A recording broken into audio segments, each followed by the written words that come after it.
Hey, everybody. Super exciting chat today about managing SaaS security sprawl, SaaS overload, and what to do about it from a security standpoint with a leader in the space, Ofer Klein from Reco.ai. Ofer, how are you? I'm great, thank you. How are you today? I'm well, and thanks so much for being here. Really intrigued by your approach to cybersecurity. We're all using SaaS applications by the dozens, hundreds, and it's becoming a real challenge. Maybe introduce yourself and the mission at Reco.ai. Yeah, pleasure to. So my name is Ofer Klein. I'm the co-founder and CEO of Reco.ai, and we're a SaaS security and SSPM, which is SaaS security posture management solution, a US-based company where the AI and the development and R&D are based in Israel. Fantastic. Well, I have lots of questions, but maybe start with the genesis of the company. What was the original mission, and how did you guys come together to create Reco? Yeah, so actually my two co-founders, Gal and Tal, coming from the Israeli FBI. And the Mhm. challenge they encountered there was that the data of the bad guys became encrypted. You cannot read it anymore just by trying to read it formally. And they Mm. needed to create something different that allows to understand when hostile activities occur over the network. And what they created over a few years is a metadata graph based on AI with millions of people that just by analyzing the interactions between people and the activity itself, they could understand effectively what, when, and where things are going to happen. So they eventually got the Israeli Defense Award by the president by introducing that at the scale of the entire country. We took that approach of a metadata AI-based metadata graph into the modern enterprise to help protect, first discover and then protect the SaaS environment. Oh, fantastic backstory. So describe the current state of the SaaS landscape in the sort of modern enterprise. As far as I can tell, typical enterprise has dozens and dozens of SaaS apps. What are the weaknesses involved there with so many applications running at Yeah, once? thank you. So we live in a very exciting time concerning the value we can create out of SaaS. It used to be a few years ago just a handful of SaaS applications per company, maybe Microsoft 365, Salesforce, etc., Mm. and it exploded to more than 300 apps at the average. Actually, the record that we have a public company we work with 11,000 apps in Wow. their environment. And when you see the newcomer, which is the AI app, the generative AI app, which creates so much benefit, and the benefit for the business is so big that 76% of the companies are using that strategically already in order to help their business. But then the challenge is who is using what? What do I have in my environment? Is it configured correctly? Am I compliant because I'm a public company, maybe? And all of those things became so big that the manual approach that basically governed that space is not good enough anymore.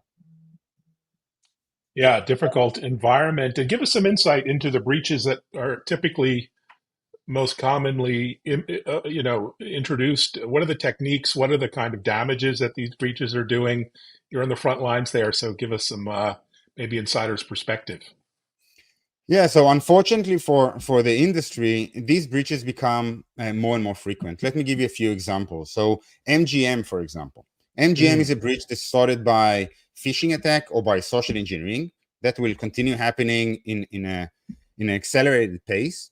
And once the bad guys got in, the first thing they did is change the configuration. In this case, the multi-factor authentication that allows them to get into the system. So far, not too bad. But then they create a high privilege user, which means now I can do whatever I want in your system. And because nobody actually enforced it, now they got into the payment system and blocked it. The Wow. reported damage was more than $180 million only by that breach. Yeah, I actually recall that case. I was trying to check in in Las Vegas as a customer, and it was quite a debacle. And the amazing thing is not just the money and the impact, but how long it took to recover. I mean, it was just a story that went on and on for weeks. But enough bad news. Maybe we can talk about your approach to security. And there's so many apps as you state. Gen AI, of course, is the big opportunity right now. Tell us about your approach to AI security. Is AI coming to the rescue here? What say you? Yeah, so actually we'll call it identity first Mm, SSPM, or identity first SaaS security. And what it means is that by connecting our solution, connecting Reco, we connect with an API only, read only, so I do not even need to read the data, if you recall the background of the company. And by doing that, we take an aggregative data and logs for any connectivity between people, applications, and the data, and we build an AI graph out of it. So I will be able to see you in the company, who you are connected to, all of the apps, and all of the mm, data pieces that you are basically handling. And by that, and through basically a few minutes to connect, we can identify every app someone is using in the company. We call it, to be honest, the oh shit meeting. Everything is great. Oh, it's not so great anymore. Now I see right, everything. The right. second level is the posture management. Is if you can take the house, for example, as equivalent, my doors and windows, first, where are they? And are they shut the way they should? So these are the configurations you have in your Salesforce, Microsoft, etc. Then we place continuous checks, automatic checks, if something has changed. Again, to remove the risk, like in the MGM case. And then the compliance as well. So end-to-end solution without people having to massage it all the time and manually checking it, the AI come to help in a very automated and deep approach that you cannot actually do effectively manually. Brilliant. And what's the methodology for starting up with a new customer, given this complexity and the number of SaaS apps that you describe? How long does it take? How difficult is it to start up? So that's a great a question. Actually, we asked one of the CISOs that we met, a part Mm, of the oh shit meeting, what do you think? And he looked at us and said, not great. Now I have so mm, much work to do. I don't know where to start. So where to start and how can I get quick wins is an extremely important part of the implementation plan of Reco. So you cannot fix everything at the first minute. There's mm, no way. So we built an implementation plan that starts from taking the core apps, the most important apps that holds your secrets basically, and to take care of their posture. And then the same thing for compliance. And then once you're happy with that, we move to the app governance and app discovery. Let's take the risky apps. So step-by-step approach that you have basically a short time and a low effort, and you get a win. Short mm. effort, you get a win. Every time you have more effort, you can put, and we can take this effort by ourselves with a white glove service as well. Well, it's a nice description of the journey. You've seen the recent SEC incident disclosure mandate. Lots of new compliance requirements out there. What's your approach to the sort of regulatory side? How do you help manage compliance as well as security? So actually, it's funny because I attended a dinner in Washington with a bunch of CISOs and the SEC as well. And everybody were angry at the SEC. How can we detect in 4 days something which is material and report when we audit only every 3 or 6 months? It's just impossible. So the first thing through Reco, you audit continuously. So you know right away. And then you have the prioritization, which is the most important thing here. The context. Is it important or not? So we basically surface that. You can look at it like quiz for SaaS. How can it be extremely simple to understand what's important and how to fix it? And the third So, step, we connect to their existing environment to help solve it. SIEM, SOAR, automation, etc., to help solve it in a very effective way. fantastic approach. So if you're just starting your SaaS security journey, maybe you're a startup and you got a big raise and you're funding, you're building, you're hiring, you may be not thinking security first. What are some, besides working with Reco, I mean, what are some first steps that you recommend they take? What are some best practices, maybe tips, tricks, or things to consider as they ramp up the team? Yeah, so usually we see the pain started building at a mid-sized company and above, let's say with a few hundred people and above. Mm, Below that, I know that Joe just were hired, was hired, and Mary just left the company. So I'm pretty much in control. Once you start losing control with a few, let's say 100 people, a few hundred people, the most important thing is to have these processes in place. And because to start it too late, you are exposed. A lot of times you start when you have a breach already. How can you prevent it? By connecting these apps to your SSO, to your IDP, like Microsoft, Okta, Google. How can you set those rules that will inform you when something is happening? Instead of hiring someone from Salesforce, someone to Slack, etc., how can you do it centralized, but also what we call shared responsibility, which Mm. means you're in charge of Salesforce. Great. Would you like it to be secure? I'm going to help you, but you're going to help me as well because you're going to make sure the configuration is correct. So this is shared responsibility. A lot of those secrets and lessons learned are extremely important for an effective program. Oh, fantastic advice. So you've been in the cybersecurity space a long time. Talk about what's changed over recent years and maybe some trends companies should look out for on the malware, ransomware front. What are you seeing firsthand? Yeah, so we see one of the most advanced and fast-growing attack vectors actually occur now in SaaS. If you look 2 years ahead, 2 years before, maybe three, cloud was everybody was talking about cloud, Mm. ransomware, patching, and all of those things.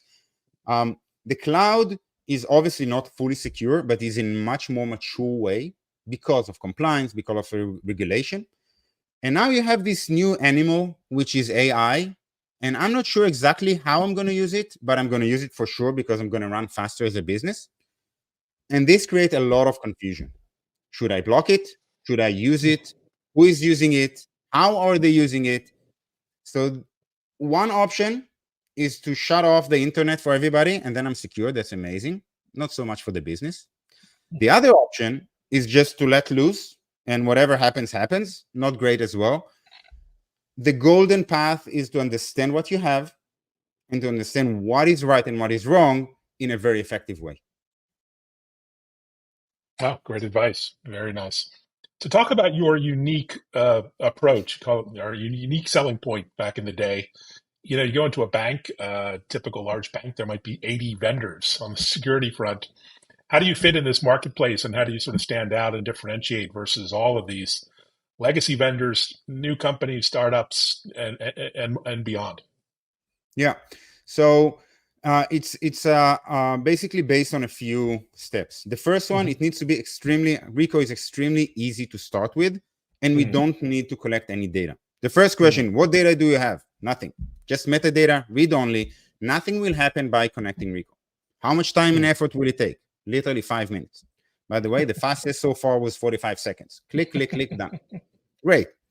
What is the outcome I get and how much time? Between a few hours to a day. Oh, great. How many people? You don't need people. The system will provide the oh Hmm. shit moment by itself and recommend by itself because of the AI what to do. So all of those things basically fit into the SaaS security that, to be honest, up until a few years ago, not a lot of company actually budgeted SaaS security because they don't have challenges and breaches there. Hmm. Now we hear more and more banks, highly regulated companies, insurance, manufacturing, healthcare, hospitals, budgeting for SaaS security and SSPM, because if I don't, the breach and the risk and the compliance fees are going to be dramatically higher. Fantastic. And how do you go to market? Is it direct to enterprises, companies of all sizes? Do you work through partners and channels? What's your preferred go to market? Yeah, so mainly we started direct as everybody. We call it mid-size enterprise and above. Hmm. So 1,000 people and above. We have some customers lower than that, and we have one of the largest companies, 750,000 accounts Wow. as well. So the system is extremely scalable. We recently started to work with channels as well. We see great success there. They really like the ease of use and the Mm. powerful outcome because then they become winners. The CISO become winner by introducing Reco as well. Fantastic. Tough time to be a CISO, CIO these days. Lots of pressure, lots of potential career ending events. Any advice to tech leaders out there career-wise, or maybe folks just starting up in security, advice to build their careers and climb up the ladder? Yeah. So again, by attending many CISO dinners and events, the way usually it's discussed is first and foremost to be able to prioritize, and second to Mm, communicate. There is mm, no way you can make the entire company secure forever. Nothing will happen. Something will happen sometimes. You will get, issues, and the main thing is how fast do you react, and how do you communicate. And I'll give you an example. If you're the CISO and I'm a CFO, I don't know anything about security, and most of the time I don't care. So you need to explain me in a business term what happened, why should I care, and what should we do. And this is in the SaaS, for example. That's easy. Do you remember Salesforce, where all of the customers' data is there? Great. We have a major issue there, which exposes, I don't know, $250 million in revenue. So we need to act. So business terms in a very simple way to explain. well said. Easier said than done sometime, but great Yeah. advice. So we're right in the new year. You must have a busy schedule ahead. Any events you want to call out with the team? We obviously got RSA coming up and all the tech security events out there. What's on your radar for the year? Yeah, so we have a bunch of micro events. We have FSISEC, Mm, the healthcare security as well, RSA, Black Hat, the usual suspects. And actually, we go and have regional CISO dinners to mm. hear and to have something that is more intimate. A lot of times in a big event, it's hard to really understand your pain and how to solve it. So we are mixing both. Fantastic. Well, I hope to meet you at some point, maybe at HIMSS or RSAC or one of the many events. And thanks so much for your time. Really interesting. Congratulations on all the success. And yeah, I hope you, friends, family are staying safe in these difficult times. Thanks so much for watching. Reach out to Author on Twitter and where I am now, LinkedIn, YouTube, Facebook, and I'm sure they'd love to help. Yeah. Thank you so much Thanks. for having me. Likewise.